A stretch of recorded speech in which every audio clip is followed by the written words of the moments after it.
Good morning everyone.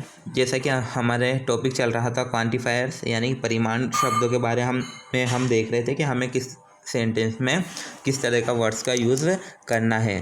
तो उसी topic को हम आगे बढ़ाते हैं और देखते हैं। हमारे 6 हो गया था, हम 7 देखेंगे आज कि हमें इन शब्दों का यूज़ किस तरह के सेंटेंस में करना है। तो आपका जो 7 है वो है मेनी।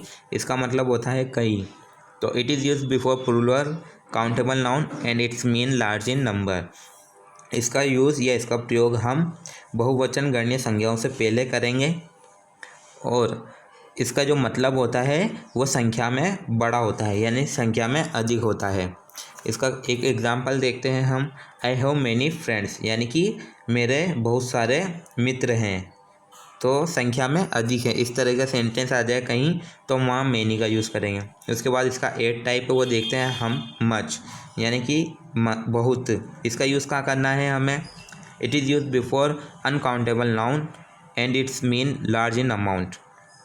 इसका उपयोग या इसका प्रयोग हम बेशुमार संज्ञाओं से पहले करेंगे जिसको गिना नहीं जा सकता, और इसका अर्थ जो होता है बड़ा होता है मात्रा में। यानी कि जब हम किसी को नापते हैं नापतोल में परिणाम में, इसका जो अमाउंट है वो बड़ा होता है। जैसे कि I don't have much milk यानी कि मेरे पास ज़्यादा दूध नहीं है।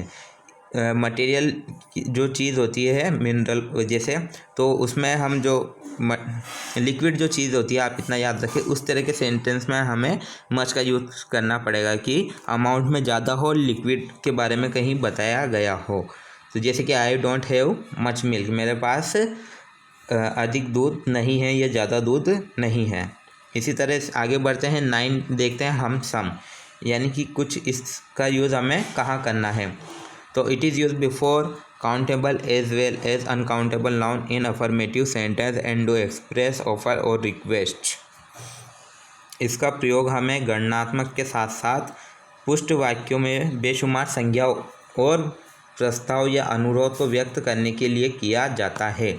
इसका यूज़ हम गणनीय संज्ञाओं या गणनात्मक वाक्यों के साथ साथ वाक्यों में बेशुमार संज्ञाओं को प्रस्ताव या अनुरोध को व्यक्त करने के लिए किया जाता है। जैसे कि आगे बढ़ते हैं। It's mean less in amount और नंबर। इसका मतलब ये होता है, इसका मीन ये है कि राशि या संख्या में कम है। जैसे कि एग्जांपल देखते हैं इसका हम एक। There is some milk in the pot. गमले में कुछ जो जग है या वो जो है एक घड़ा, उसमें थोड़ा ही दूध है, उसमें कुछ दूध है। इसी तरह सेकंड है इसका will you spare some time for me, क्या आप मेरे लिए कुछ समय निकालेंगे। तो इस तरह के सेंटेंस में हम सम का यूज़ करेंगे। आगे बढ़ते हैं हम। इसका 10 टाइप देखते हैं हम क्या है, हमें एनी का यूज़ कहाँ पर करना है। तो it is also used before countable as well as uncountable noun and it means some in number और अमाउंट। इसका यूज़ हम गणनीय संज्ञाओं से पहले यानी काउंटेबल गणनीय योग्य के साथ और बेशुमार संज्ञाओं से पहले भी किया जाता है। यानी कि काउंटेबल नाउन में भी करेंगे और अनकाउंटेबल नाउन में भी हम इसका यूज़ करेंगे। और इसका जो मतलब होता है वह संख्या या राशि में कुछ होता है, यानी कि कुछ ही थोड़ा, इस तरह से इसका मतलब होता है। आगे देखते हैं। It is usually used in negative and interrogative sentence. यह आमतौर पर नकारात्मक और प्रश्नवाचक सेंटेंस में यूज़ किया जाता है। यानी कि इसको आमतौर पर नेगेटिव यानी कि नकारात्मक और प्रश्नवाचक सेंटेंस में यूज़ करते हैं। But in affirmative sentence it can be used with some negative adverbials.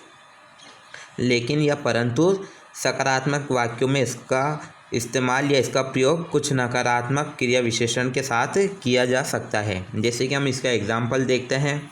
He did not do any work, उन्होंने कोई काम नहीं किया है। इसी तरह इसका सेकंड एग्जांपल देखते हैं। आर दे एनी पेन्स, क्या कोई किसी के मतलब क्या कोई पेन है, किसी के पास पेन है। और इसका third example. He has hardly any work to do, उसके पास शायद ही कोई काम होगा। तो इस तरह के कहीं सेंटेंस आ जाए तो उसमें हम एनी का यूज़ करेंगे। उसके बाद इसका 11 टाइप देखते हैं हम। वेरियस एंड सेवरल का यूज़ हमें कहाँ पर करना है, यानी कि विभिन्न और कई बताने के लिए हमें इनका यूज़ किस तरह के सेंटेंस में करेंगे। तो these both are use before plural countable noun. ये जो दोनों हैं ये इनका यूज़ हम कब करेंगे, इन दोनों का उपयोग हम बहुवचन गणनीय संज्ञाओं से पहले करेंगे।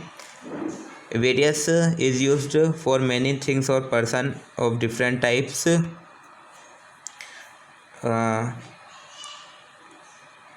या विभिन्न प्रकारों का यानी कि इस तरह का हम उपयोग कई चीज़ों या विभिन्न प्रकार के व्यक्तियों के लिए किया जाता है। Several is used for many things और पर्सन ऑफ सम कैटेगरी। कई बार इसका उपयोग कई चीज़ों या कुछ श्रेणी के व्यक्तियों के लिए भी किया जाता है। तो हम इसका एग्जांपल देखते हैं, जैसे कि various book were lying on the table, यानी कि कई प्रकार की पुस्तकें या विभिन्न पुस्तकें टेबल पर पड़ी थी। ही सोल्ड सेवरल बुक्स, उन्होंने कई पुस्तकें बेची। तो यहाँ पर अगर कई प्रकार की चीज़ों की बात की जाए जहाँ पर पर्सन या थिंग कुछ भी हो, उस तरह के सेंटेंस में हम इसका यूज़ करेंगे। आगे बढ़ते हैं, इसका हम 12 टाइप देखेंगे कि वो क्या है। तो इनफ, यानी कि इनफ का यूज़ हमें कहाँ करना है, जहाँ की पर्याप्त की बात की जाए उस वर्ड का हम यूज़ कहाँ पर करेंगे।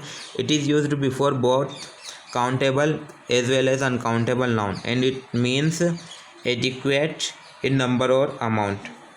इसका यूज़ हम दोनों यानी कि काउंटेबल और अनकाउंटेबल नाउन यानी कि गणनीय और अगणनीय संज्ञाओं के साथ हम इसका यूज़ करेंगे, और इसका मतलब जो होता है संख्या या मात्रा में पर्याप्त होता है, यानी कि तो संख्या में या मात्रा में वो पर्याप्त है। अगर इस तरह के कई सेंटेंस की बात की जाए तो हम उसमें इनफ का यूज़ करेंगे, जैसे कि आई हैव इनफ मनी, मेरे पास काफ़ी पैसा है, मेरे पास पर्याप्त मात्रा में पैसा है। इस तरह के वर्ड्स आ जाए कहीं तो हम इनफ का यूज़ करेंगे। इसका लास्ट टाइप जो है वो देखते हैं हम 13 वाला, बोथ, यानी कि बोथ का यूज़ हमें कहाँ करना है। बोथ यानी कि दोनों, इसका मीन होता है दोनों। तो हम देखते हैं इसका यूज़ हमें कहाँ करना है। It is used before countable noun to indicate there being two in number. इसका यूज़ हम गणना योग्य संज्ञाओं से पहले करते हैं ताकि उनकी संख्या 2 हो। जैसे कि आगे देखते हैं, it can also be use before uncountable noun if they are of 2 types. यह बेशुमार संज्ञाओं से पहले भी इस्तेमाल किया जा सकता है यदि वे 2 प्रकार के हो। तो हम इसका यूज़ वहाँ करेंगे जहाँ 2 से अधिक संज्ञाओं हो या वो 2 प्रकार की हो, तो उस तरह के सेंटेंस में हम बोथ का यूज़ करेंगे। जैसे कि फर्स्ट एग्जांपल देखते हैं इसका, both of them were wise, दोनों ही बुद्धिमान थे। इसका सेकंड एग्जांपल देखते हैं हम, I will drink both milk and T, मैं दूध और चाय दोनों पीऊँगा। तो आप ये याद रखिएगा, जहाँ पर 2 की बात की जाए या दोनों चीज़ों की बात की जाए तो उस तरह के सेंटेंस में हम बोथ का यूज़ करेंगे। तो ये आपके टॉपिक था क्वांटिफायर्स, ये पूरा हो चुका है। अब हम नेक्स्ट क्लास में हमारा 5th टॉपिक पढ़ेंगे, नंबर्स के बारे में हम देखेंगे।